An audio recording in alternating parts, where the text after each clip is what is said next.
Nas próximas semanas, o país vai discutir intensamente o Orçamento de Estado para 2025. O que é que se deve reforçar, que impostos devem baixar? Mas hoje não vamos falar do Orçamento de Estado para 2025.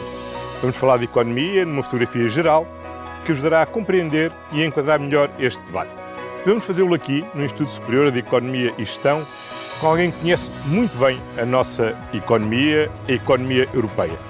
Aquele que já foi chamado o Ronaldo das Finanças. Esse, o professor Mário Centeno.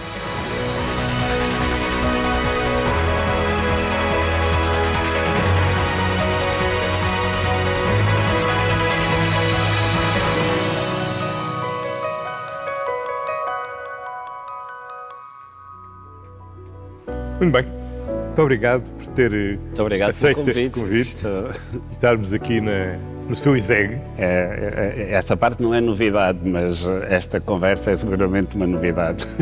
E íamos começar por outra novidade. Este ano a Comissão Europeia veio dizer que Portugal não tem nenhum desequilíbrio macroeconómico. Creio que é raro.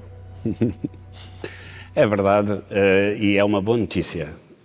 E, na verdade, é um pouco aquela demonstração que os economistas gostam de colocar quando olham para o futuro e dizem que o crescimento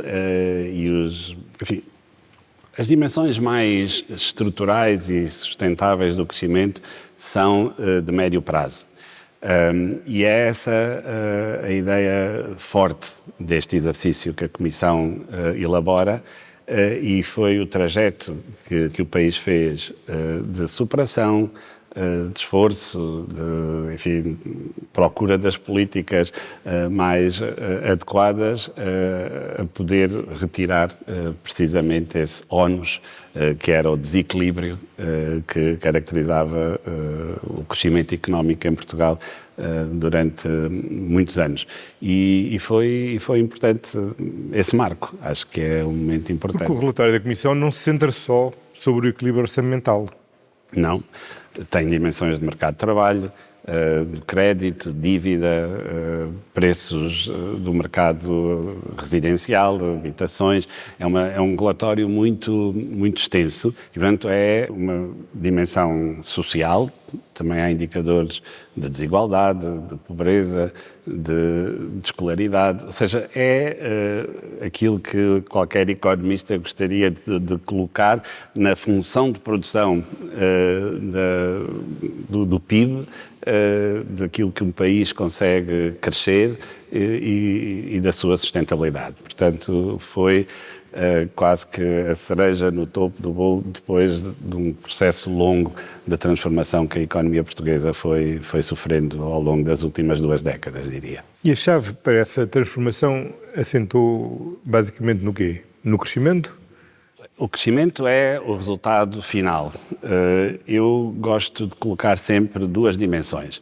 Uma na escolaridade e na capacidade que tivemos de finalmente sair dos últimos lugares do ranking da OCDE e europeu na percentagem das novas gerações que entravam no mercado de trabalho, na verdade, no caso português, com os valores mais baixos de percentagem de indivíduos que terminam o ensino secundário. Cada geração de jovens que entrava no mercado de trabalho tinha, em média, 40% desses jovens tinham o ensino secundário, apenas 40%. 10, 15 anos, passámos esse número de 40% para 85%. E passámos do fim da lista para o topo, para acima da média da área do euro. Do ponto de vista estrutural, isto é uma mudança com um significado, na verdade, histórico para o país. Isto foi permitido por várias razões, algumas políticas públicas, políticas de apoio às famílias mais carenciadas para manterem os seus filhos na escola. Portugal era dos países em que as dificuldades financeiras dos pais quando os nossos filhos têm ali 14 anos, mais influenciava negativamente na probabilidade de continuarem a estudar. Temos muitas gerações de famílias em que os pais não têm mais do que o 9º ano de escolaridade, às vezes até bastante menos do que isso, e essa superação é sempre muito difícil. Os países que conseguem ultrapassar essa barreira, esse teto, normalmente dão-se bem.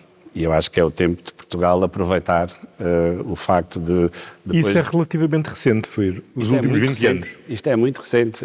Aqueles 40% que eu falei há pouco são números dos anos 2000, 2002, do início do século XXI. Eu tenho a ideia que em 2004, quando foi o último grande alargamento a leste, todos os países de leste que entraram... já estavam próximo dos 80% e nós estávamos a cerca de metade. Na verdade, esses países entraram para a União Europeia com valores nesta dimensão de qualificações acima da média da União Europeia. Entraram por cima. Hoje, quando eu disse que competimos precisamente com esses países e ultrapassámos países como a Alemanha, como a Espanha, a França, que têm níveis de qualificações nas gerações que entram no mercado de trabalho abaixo. Portanto, este é um dos pilares desse crescimento. A segunda dimensão, para mim, fundamental, é a dimensão financeira. Eu já abordei isso há pouco, portanto, ela interage, inclusive, com esta capacidade que as famílias têm de proporcionar aos seus filhos maior e mais qualidade em termos de formação, mas ela é mais geral do que isso. É a capacidade do Estado se financiar. A partir do momento em que o Estado se consegue financiar e os ratings da República vão melhorando, isto transfere-se também para as empresas e das empresas para as famílias. A hierarquia é muito simples. O Estado está no topo desta pirâmide, se pudermos dizer assim, a seguir estão as empresas e, no fim, todos nós, as famílias.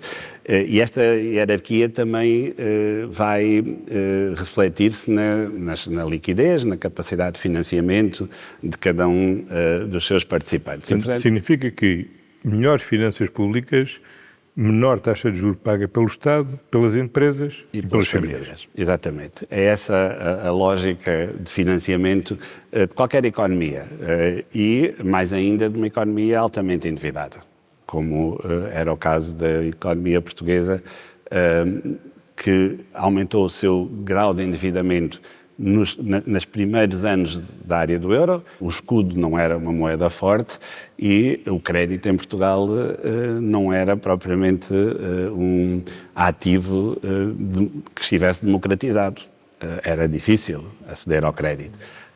Uma economia com uma moeda própria da dimensão da portuguesa, tinha muita dificuldade em financiar-se e, portanto, os nossos níveis de dívida eram muito baixos e isso também não entrava ao nosso desenvolvimento. Portanto, havia aqui quase como uma relação causal entre estas duas dimensões. A área do euro permitiu que isto se alterasse, mas levámos tempo a adaptarmos a este novo regime, chamemos-lhe assim. Conseguimos fazê-lo nos últimos 10 anos, 15 anos, depois de todas as dificuldades que enfrentámos durante a crise das dívidas soberanas, e o país melhorou todos estes indicadores muito claramente a partir de 2015. É muito importante, e foi muito importante, obviamente, a saída do procedimento por déficits excessivos. Portugal passou 80% dos dias entre o ano 2000 e o ano 2017 em incumprimento dos critérios dos tratados europeus na área das finanças públicas. 80% dos dias é um número muito impressionante. E isto levou a um conjunto de consequências a nível da estabilidade financeira do país que só foram ultrapassadas claramente a partir dessa altura. Houve uma capacitação do sistema financeiro e bancário que hoje tem, enfim, quase que a honra de que o banco que melhor se comporta nos testes de stress europeus é um banco português. O sistema bancário nacional está entre os 5 melhores sistemas bancários avaliados pela EBA numa quantidade de indicadores quase tão complexa como o dos desequilíbrios macroeconómicos, e isso é algo que revela a capacidade que o país teve de ultrapassar as suas dificuldades financeiras, que não estão nunca resolvidas, é uma luta sem tréguas e sem limites, mas que hoje beneficia todos no país. E, portanto, quanto ao crescimento, para mim estas são as dois grandes pilares. As qualificações e a capacidade de financiamento. E a capacidade de financiamento, exatamente, a estabilidade financeira. Depois, obviamente, precisamos de colocar todos os agentes económicos focados, por exemplo, na internacionalização da economia portuguesa e a capacidade que tivemos de passar de 30% do peso das exportações no PIB para 50%, que atingimos pela primeira vez em 2022, foi notável. De que as nossas pequenas e médias empresas tivessem melhorado transversalmente os seus indicadores de solvabilidade, de autonomia financeira, de capitalização, foi um foco muito importante dos empresários portugueses na capacitação das suas empresas. Não mudou grande coisa nas grandes empresas, mas as grandes empresas pautam-se por padrões... E até se financiam no mercado. Exatamente, internacionais que permitem que elas financiem no mercado. É por isso que desde 2012 o país tem das maiores quedas, se não mesmo a maior queda da dívida em percentagem do PIB nas empresas e nas famílias. O Estado só acompanhou este movimento a partir de 2016, 2017, mas mostrou à Europa que conseguiu fazer essa redução duas vezes em dois momentos extraordinariamente difíceis. No primeiro, em que não havia inflação e toda a redução da dívida ia pela via real, digamos assim, entre 2017 e 2019, e trouxemos a dívida a caminho dos 100% durante esse período, e depois, num período pós a maior crise que vivemos, que foi a crise pandémica, em que Portugal, mais uma vez, conseguiu fazer essa demonstração de que, apesar do choque violento para as nossas economias e para o nosso crescimento, conseguiu trazer a dívida pública e privada. Foi, aliás, a primeira vez, desde que há a memória moderna dos dados em Portugal, que a dívida caiu num contexto de crise. Sempre que Portugal era atingido por uma crise, saía dessa crise com mais dívida. E isto era o que fragilizava o país para enfrentar os próximos desafios. No contexto da crise pandémica, 2020-2022, foi a primeira vez em que o conjunto da dívida, o Estado assumiu dívida nessa altura, e portanto esta minha frase não se aplica ao Estado, mas as famílias e as empresas, e portanto o país no seu conjunto, saiu da crise com menos dívida em peso do PIB do que no início. Não tinha acontecido antes.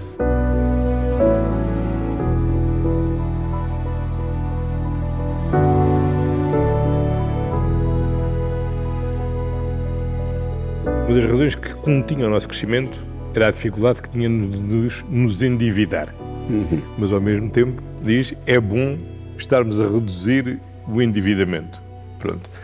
Portanto, eu acho que precisamos de perceber o que é que significa, o que é que de positivo tem a capacidade de nos endividarmos e qual é a necessidade que temos de nos desendividar.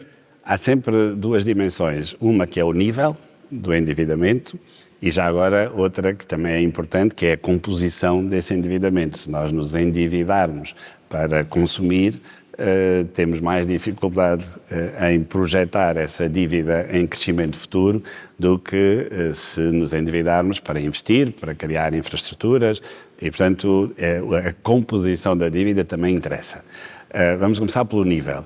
A dificuldade que enfrentámos durante muito tempo em Portugal foi a de acesso a mercados de endividamento e de capital. Portugal foi sempre, desde 1974, um país que viveu com escassez de capital. E nesse momento, obviamente, a ajuda da adesão à Comunidade Económica Europeia foi extremamente importante, mas enquanto não entramos no euro, o país tinha dificuldade em ultrapassar esse estádio mais básico no acesso às condições de financiamento e, portanto, aos mercados de dívida. Ou seja, estávamos no nível baixo. E essa era a armadilha em que nos encontrávamos. De repente, esta mudança de regime e, talvez com algum deslumbramento, passámos para o outro regime. Do 8 para o 80. Do 8 para o 80. E aí a composição interessa bastante. Há um momento em que, por razões diversas, quer de composição, quer da própria estrutura, que o sistema financeiro que permitiu esse endividamento não estar verdadeiramente amadurecido. Estou a falar, obviamente, daquilo que eram as deficiências que a área do euro tinha nessa altura, porque não tinha mecanismos de proteção da dívida, havia muitos riscos de fragmentação. A crise da dívida soberana é uma materialização de um risco de fragmentação das dívidas na área do euro, porque, na verdade, a área do euro não estava completa. Não era uma área. Não era uma área, exatamente. Ainda hoje precisa de alguns retoques, mas naquela altura claramente tinha muito por fazer. E esse muito por fazer, entretanto, foi feito. Mas, dizia eu, perante esse crescimento muito significativo da dívida, a crise financeira que se iniciou nos Estados Unidos, cuja segunda vaga foi a crise das dívidas soberanas, apanhou alguns países, em particular Portugal, nesse processo de crescimento da dívida para a qual não havia sustentação dentro da área do euro e, eventualmente, nem sequer no país. E, portanto, houve muitos projetos que foram postos em causa, muitas dívidas que não foi possível pagar e, obviamente, isto gera uma perturbação no acesso aos mercados que, quando atinge o Estado, torna-se muito séria por aquela razão de que falámos há pouco. E, portanto, há aqui uma dimensão de nível, sim, tem razão, ou seja, podia ser, há uma expressão que os economistas usam que é ter demasiado de uma coisa boa. E, portanto, algum nível de endividamento sustentado, lá está, na conceito pelo qual iniciamos esta conversa, que é não desequilibrador.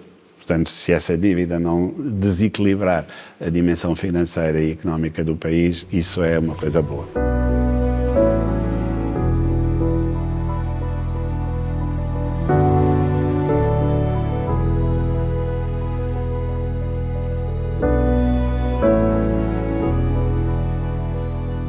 Há um tema que muitas vezes as empresas colocam, que é precisamente a capacidade do sistema bancário financiar o investimento empresarial.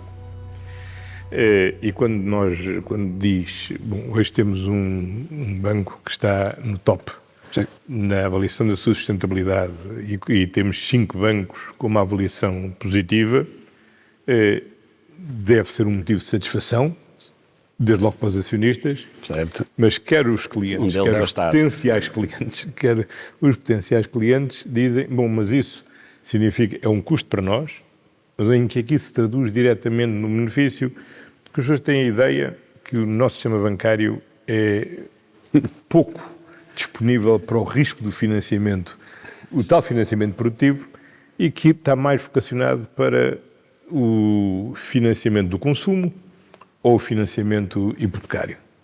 O sistema bancário, historicamente, sempre foi difícil de explicar. Por isso, teve as dificuldades que teve históricas em muitos países, incluindo Portugal.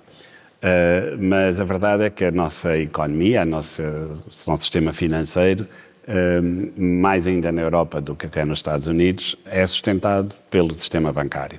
E, portanto, nós temos que o entender, temos que o desafiar e temos também que tentar exigir dele, no tal desafio, que responda às dúvidas todas que o António aqui me colocou, que são muito legítimas.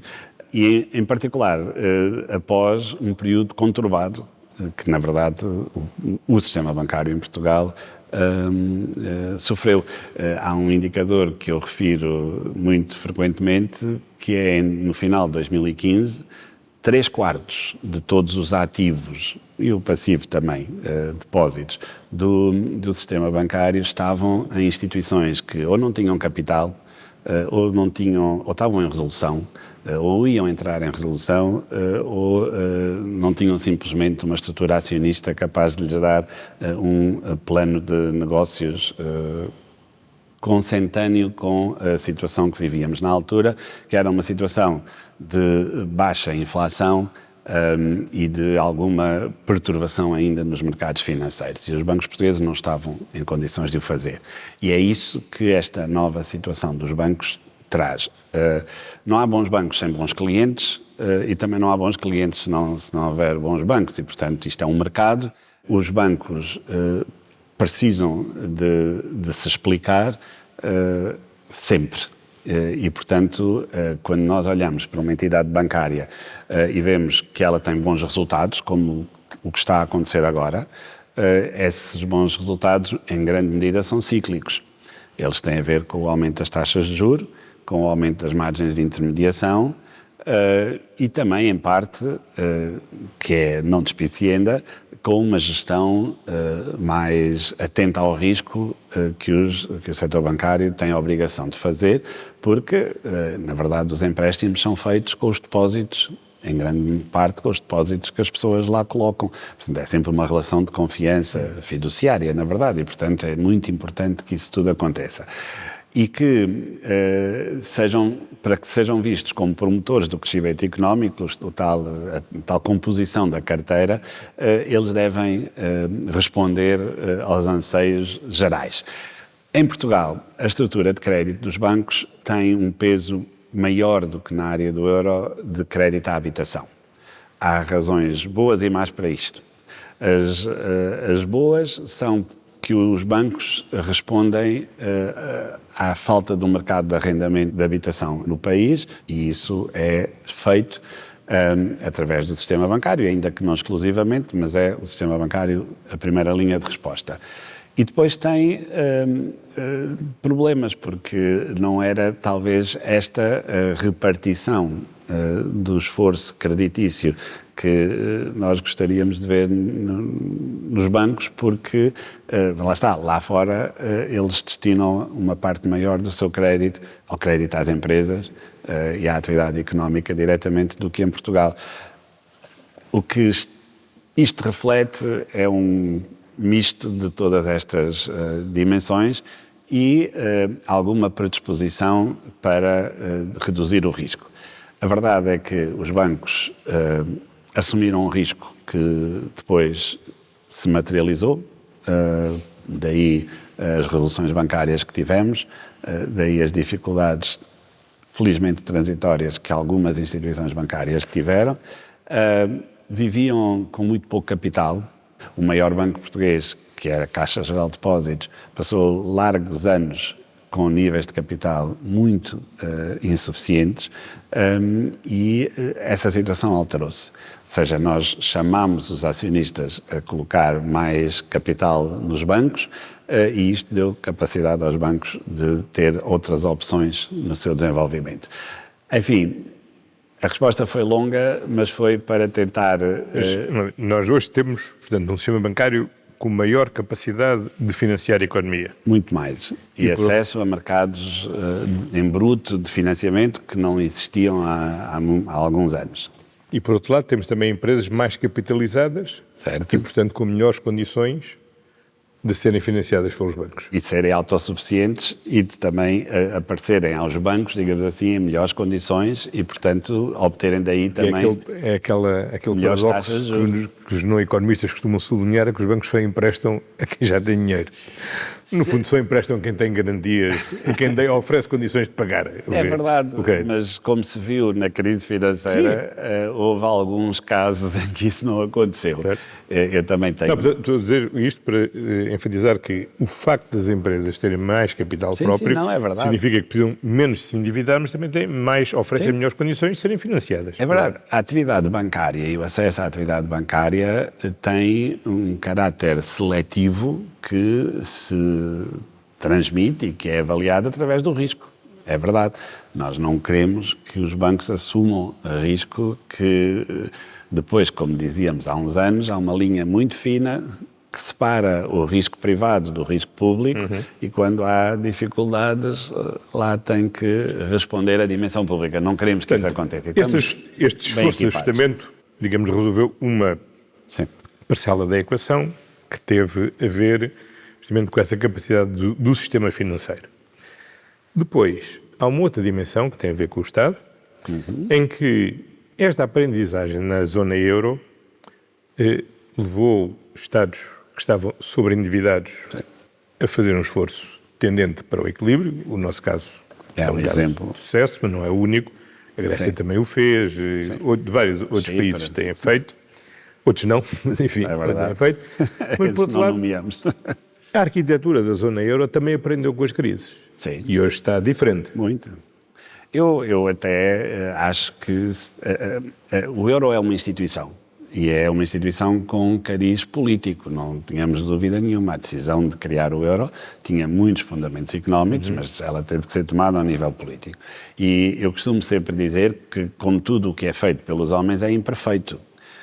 E, portanto, obviamente, o euro, no início, naqueles anos iniciais, em que era, aliás, e ainda hoje é uma das moedas mais jovens do mundo, eu costumava dizer-lhe que estava a gatinhar e a começar a pôr-se em pé quando apareceu a crise financeira. Ou seja, o euro teve que responder à crise financeira num momento de enorme dificuldade para o seu amadurecimento enquanto moeda e para a sua afirmação. E soubemos dar a resposta de início de forma mais titubeante, mas criámos um mecanismo único de supervisão que colocou todos os bancos significativos da área do euro sobre o mesmo mecanismo de supervisão no BCE. Criámos um mecanismo único de resolução, estamos em debate sobre o seguro de depósitos europeu, que é uma matéria importantíssima para dar mais consistência ao sistema. Criámos mecanismos de defesa como o mecanismo de estabilidade europeu. O BCE evoluiu imenso nas suas políticas de cariz monetário para reforçar e dar resposta aos desafios da área do euro. Toda a aquisição de dívida à qual o BCE aderiu mais tarde do que os outros bancos centrais, em particular o Banco de Inglaterra e a Reserva Federal Americana, a criação, muito recentemente, de mais um mecanismo de proteção da transmissão da política monetária que ajudou de forma determinante na resposta à inflação sem criar tensões financeiras de fragmentação que estão sempre latentes na área do euro. O euro vive com estas dificuldades que resultam do seu enquadramento, mas tem dado passos muito grandes na sua subsistência. Houve um em que esteve particularmente envolvido, e eu também, enquanto presidente do Eurogrupo, que foi a emissão de dívida pela Comissão Europeia em montante muito significativo para dar resposta à pandemia. Esse foi um momento de integração e de solidariedade único nos últimos 2 décadas na Europa. Foi o oposto do que foi feito na crise financeira e depois na crise das dívidas soberanas e marca muito o amadurecimento dessa instituição chamada euro. E passou um teste importante, é que o período de recuperação pós-pandemia, comparando com o período de recuperação pós-crise das dívidas soberanas, foi muitíssimo mais curto. Sim, muito mais estável. Eu tenho para mim e defendo que a área do euro foi a área económica a nível mundial que teve a resposta mais equilibrada e com cariz de estabilidade de todas as áreas económicas a nível mundial. Olho para o caso da China e a forma como reagiu à pandemia e todas as hesitações que teve e que depois se traduziram em dificuldades económicas e ainda hoje a China está em deflação enfim, num contraciclo com o resto do mundo. Os Estados Unidos, com o estímulo absolutamente brutal, massivo, do ponto de vista fiscal, orçamental, que foi instituído, primeiro na fase final da presidência Trump e depois no início da presidência Biden. Os números comparados com os da Europa são totalmente diversos. Os Estados Unidos tiveram um estímulo orçamental que foi mais de 20 pontos percentuais do PIB acima daquilo que aconteceu na Europa. Imagino, em 4 anos, imagino que é um déficit de 5 pontos em média em 4 anos.